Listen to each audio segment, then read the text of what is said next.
মধ্যপ্রাচ্যে Iran, Israel ও যুক্তরাষ্ট্রের সংঘাতের আঁচ লেগেছে ডিজিটাল দুনিয়ায়। যুদ্ধের এই উত্তেজনার সুযোগে সামাজিক যোগাযোগ মাধ্যমে এআই দিয়ে তৈরি ভুয়া ভিডিও ছড়িয়ে আতঙ্ক সৃষ্টির অভিযোগ উঠেছে ভারতসহ কয়েক দেশের নাগরিকদের ওপর। এ ঘটনায় ১৯ জন ভারতীয় নাগরিকের বিরুদ্ধে গ্রেপ্তারি পরোয়ানা জারি করেছে দেশটির সংযুক্ত আরব আমিরাত। বিস্তারিত ডেস্ক রিপোর্টে।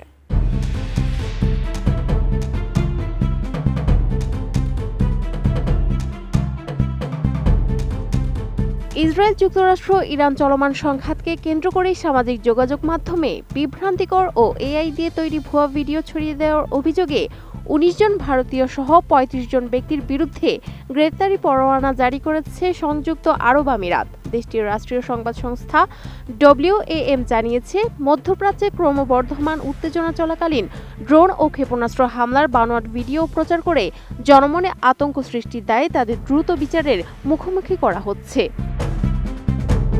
ইরানের সাম্প্রতিক হামলার পরিপ্রেক্ষিতে দুবাই, শারজাহ ও আবুধাবির মতো গুরুত্বপূর্ণ শহরগুলো ডিজিটাল প্ল্যাটফর্মগুলোতে কড়া নজরদারি শুরু করেছে আমিরাত কর্তৃপক্ষ। দেশটির অ্যাটর্নি জেনারেল হামাদ সাইফ আল শামসি জানান, অভিযুক্তরা ৩টি আলাদা গ্রুপে বিভক্ত হয়ে এসব অপপ্রচার চালিয়ে আসছিলেন। কোয়ালিটি সম্পন্ন আন্তর্জাতিক মানের still bar CSRM, committed for better still.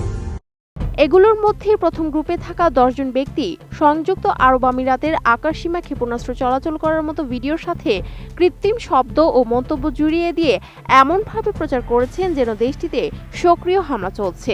এই দলে ৫ জন ভারতীয় সহ পাকিস্তান, নেপাল, ফিলিপাইন ও মিশরের নাগরিক রয়েছেন।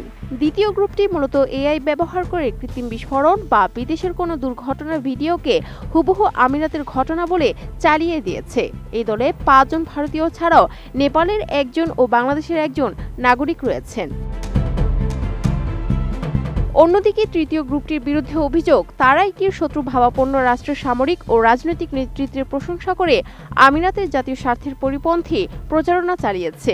এই গ্রুপের ৬ জনের মধ্যে ৫ জনই ভারতীয়, আরেকজন পাকিস্তানি। অ্যাটর্নি জেনারেল শামসি সতর্ক করে বলেন, জাতীয় নিরাপত্তা ও স্থিতিশীলতা বিঘ্নিত করতে উদ্দেশ্য প্রণোদিতভাবে এই বিভ্রান্তিকর তথ্যগুলো ছড়ানো হয়েছে। এমনকি শিশুদের আবেগ ব্যবহার করে কিংবা গুরুত্বপূর্ণ স্থাপনায় অগ্নিকাণ্ডের ভুয়া দৃশ্য তৈরি করেও জনমতকে বিভ্রান্ত করার চেষ্টা চলেছে। বর্তমানে ১০ জন অভিযুক্তকে হেফাজতে নিয়ে জিজ্ঞাসাবাদ শুরু করেছে দেশটির public prosecution. Desk report, ATN news.